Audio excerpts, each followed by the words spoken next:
Hello again. This is Judy Morio, and this is the World of Book Reviews. And tonight I'm talking with author Morgan St. James, and I'm so thrilled to have you here. Thank you for being here. I'm so happy to be here. Oh, it's wonderful. Let's talk about this book now, because this book, Crying Angels. Yes. No more Crying Angels. No More Crying Angels. Tell us about that one. Okay, well, this is actually both of these books are quite timely right now with everything that's been in the news, because I co-authored No More Crying Angels and Incest, Murder, and a Miracle, and they are both stories, true stories, about women who were abused and sexual not harassment, but sexual, what would you call it?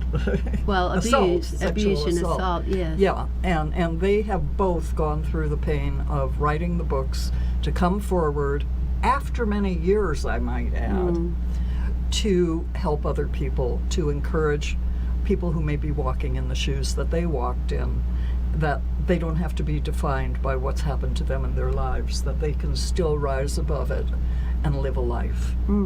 So these are true stories, and they're written by you with the women who it actually happened to. Yes, and this is a whole different kind of writing, Judy, because you know, it's really important to keep the person's voice when you're dealing with them. I don't want it to be in the way I would say something. Well, it's their story. It needs to be in their voice. And in this case, Bella Capo was the abused child of a crime guy, and he had his own network. She never was sure that he was mafia. She didn't think so, but he had his own network no matter where he went, and he was always feared in the neighborhood. And her abuse occurred with her brother, her older brother, and his friends, the sexual abuse. And she was Daddy's little girl until her mother, who had been a drug addict, went into rehab. Her brother was the one who got her father's wrath. He would beat him up all the time, and then he'd turn around and beat her up. So from the time she was 4 years old. Oh my goodness. And so he got himself out into a foster family, and now it was just Bella and her dad, and his rage turned to her. And he was very abusive to her. She got herself out of the house when she was 12 years old. She found foster help, you know, but the thing was, and this is something that really is important for people to know, you know, when I write a book like this, I have to live in their head because I have to understand what they're going through. And the system doesn't help them very much. No, the system doesn't help them. At age 11, she had to be her own advocate. And then she was given back to her father, who was the abuser, because he paid the judge off. And she got to a point where she said she'd rather live on the streets than live in her father's home. And she was a real wild child. And she has now turned around. I mean, the book is full of stuff that you can't make up. Right.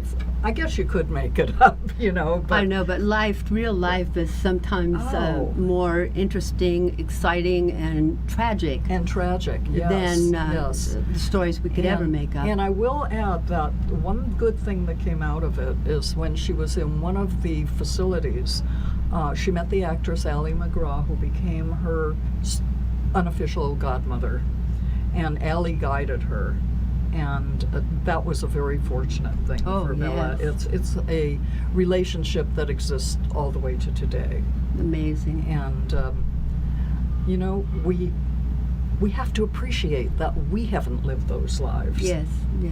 And there's so many people today that have.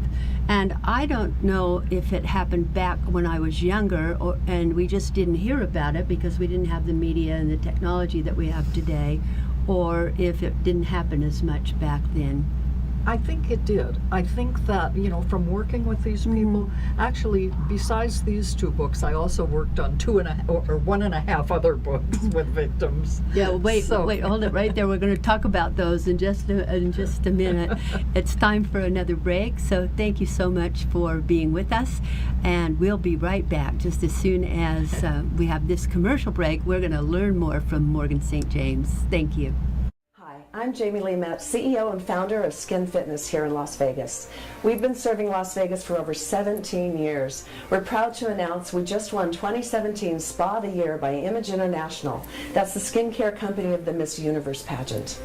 We offer exclusive treatments like our Time Eraser facial, which uses multiple modalities and literally erases time.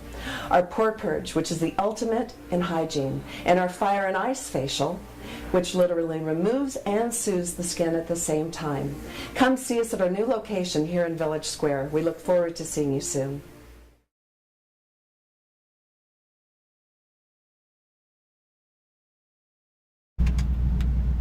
Good evening. This is Judy Mario, and this is the World of Book Reviews, and welcome back. This is my guest, Morgan St. James, tonight, and we're talking about some of the books that she has written and that she has helped other people write or written their stories for them only in their voice. And she was just saying that these two books right here, the women who wrote them, were two of the strongest women she thinks she's ever met. Absolutely, absolutely.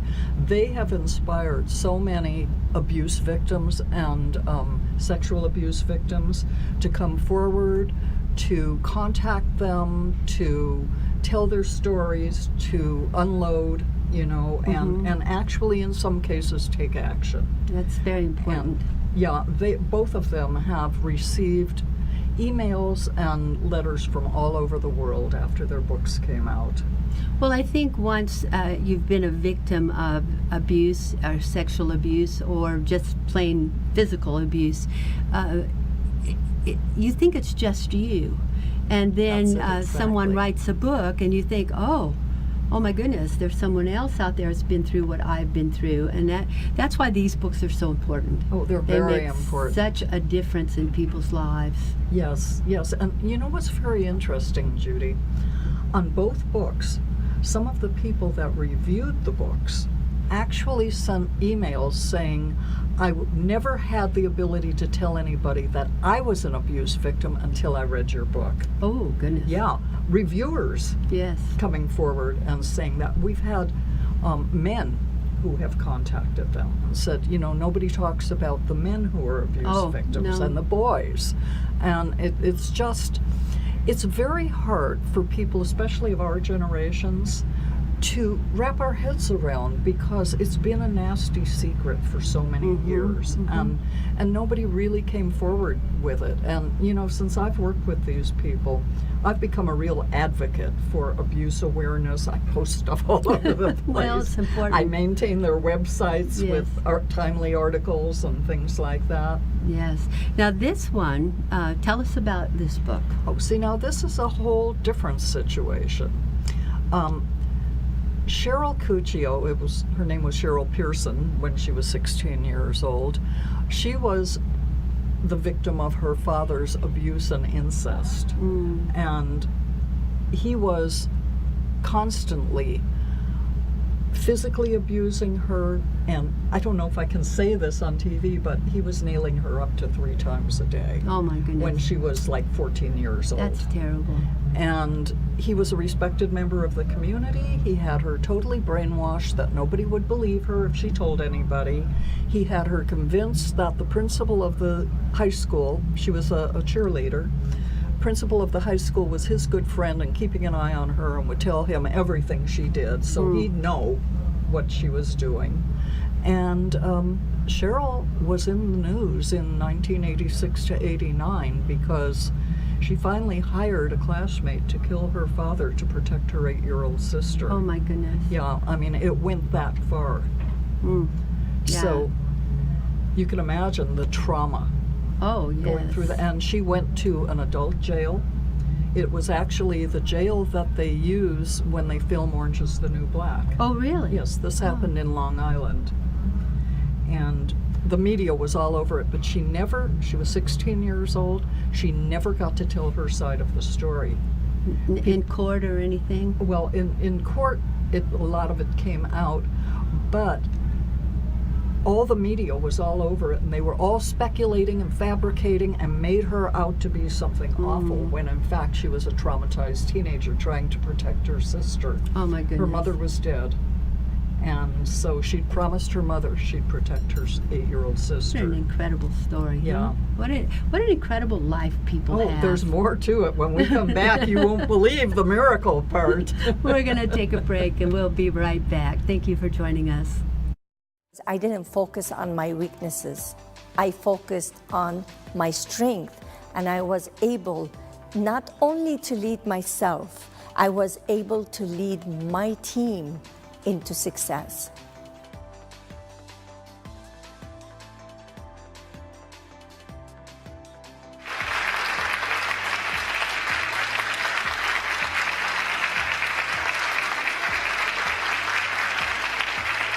Many people ask me, what do you mean by awakening the powerful leader within you? I have been leading myself and others for years. Well, I tell them, of course you have, but did you know that you have way more power than you can ever imagine? See, you and I, we were born with the capability to lead ourselves to live our purpose. Then life's challenges and obstacles come along and buries our capabilities. How do I know that? I know it because life happened to me. My question to you today is this. What are you creating? Now, I don't know what he was thinking. Maybe he was thinking I'm gonna download something.